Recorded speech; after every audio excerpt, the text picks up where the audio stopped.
हम हिंदुओं का छठ पर्व सभी बड़े पर्वों में से एक है और सभी त्योहारों में तो हम सभी खूब मिठाई बनाते हैं, नए नए कपड़े पहनते हैं, नाच गान आदि करते हैं और आनंदित रहते हैं। मगर छठ पर्व ही एक ऐसा पर्व है जिसे हमें उपासना के साथ जोड़ा जाता है, आध्यात्मिक ज्ञान के साथ जोड़ा जाता है।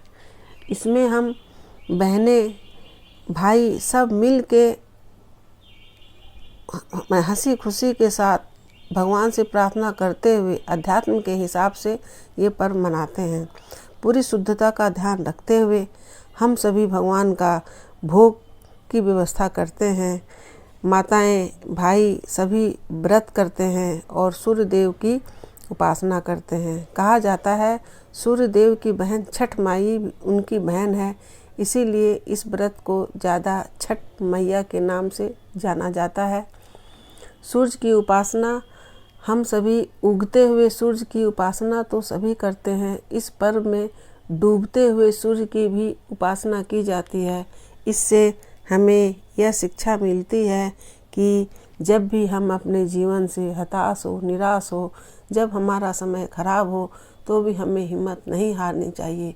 जिस हिसाब से सूर्य अस्त होते हैं उस समय ये दर्शाया गया है इस पर्व के द्वारा कि उस समय हमें जैसे सूर्य से हम प्रार्थना करते हैं, हे प्रभु आप कल फिर प्रकाशित होइएगा, हमारे जीवन को आनंदित कीजिएगा, रोशन कीजिएगा। उसी प्रकार हमारे खराब समय को भी सूर्यदेव वापस सूर्योदय की भांति हमारे जीवन में तेज ओज भरते हैं। हमारा बिगड़ा समय भी कभी न कभी सूर्योदय के भांति फिर से आनंदित हो उठता है। अध्यात्म के हिसाब से सूर्य की उपासना का ये महत्व है और एक आयुर्वेद के हिसाब से भी सूर्य हमें रोशनी देते हैं। सूर्य से की किरणें हमारे शरीर पे मिलकर विटामिन डी देती है। सूर्य से ही पूरा रोशन जहाँ होता है, अनाज पकते हैं, पशु पक्षी चहकते हैं, हमें रंग बिरंगे दृश्य दिखते हैं। सूर्य की रोशनी हमें प्रकाशित करती है, हमें हमारे जीवन को आनंदित करती है, जीवन जीने की राह दिखाती है। इसीलिए सूर्य का एक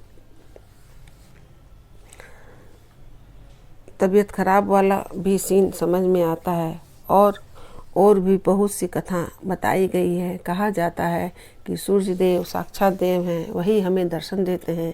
इसीलिए हम और सब देवों को तो सुन के जानते हैं, लेकिन सूर्य भगवान तो प्रकाशित खुद हो रहे हैं।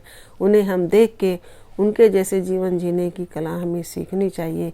हमें उनके जैसे जल के दूसरों को ठंड पहुंचानी चाहिए, दूसरों का जीवन आगे बढ़ाना चाहिए, दूसरों को सहारा देना चाहिए। जिस प्रकार सूर्यदेव तपते हैं और हमें राह दिखाते हैं, हमें भी अपने जीवन को सूर्य की भांति ही आगे ले जाना चाहिए। और कहा जाता है कि जब पांडव जुए में अपने भाई के साथ खेलकर पांचों भाई जब जुए में हार गए, तब द्रौपदी बेचारी क्या करे, तब उन्होंने सूर्य भगवान की उपासना की, छठ मैया का व्रत किया। उस व्रत के प्रभाव से, सूर्य के दिखाए उपदेश से, सूर्य के ही रास्ते से, सूर्य नारायण के रास्ते से ही फिर वो समझ प्राप्त किए और उन्हें पूरा धन वैभव लक्ष्मी खोया हुआ राज सब उन्हें वापस मिला। और कहा जाता है कर्ण भी सूर्य पुत्र कर्ण थे, कर्ण भी सूर्य की उपासना करते थे। उनको सूर्य भगवान ने कवच और कुंडल उन्हें प्रदान किया था। वे बहुत शक्तिशाली इसीलिए हो सके थे क्योंकि वो सूर्य की उपासना करते थे, सूर्य उनके गुरु थे। इसीलिए वो इस लोक में महादानी कहलाए। सूर्य कर्ण के जैसा कोई भी महादानी न हुआ है, न होगा भविष्य में। इसीलिए हमें सूर्य उपासना करनी ही चाहिए। आज हमारा भारत, हमारा सनातन धर्म हमें विविधता में एकता का देश है और हमें सब अच्छे पूजा पर्व सब किए जाते हैं। ये उपासना का पर्व है, इसे हमें बहुत सादगी सुंदरता के साथ और सफाई के साथ मनाना चाहिए। ये हमें भाईचारे का भी संदेश देता है। इसी तरह हमें अच्छे से सूर्य नारायण की भांति दूसरे को प्रकाशित करना चाहिए और सब मिलके हमें छठ पूजा का पर्व मनाना चाहिए। जय श्री कृष्ण। राधे।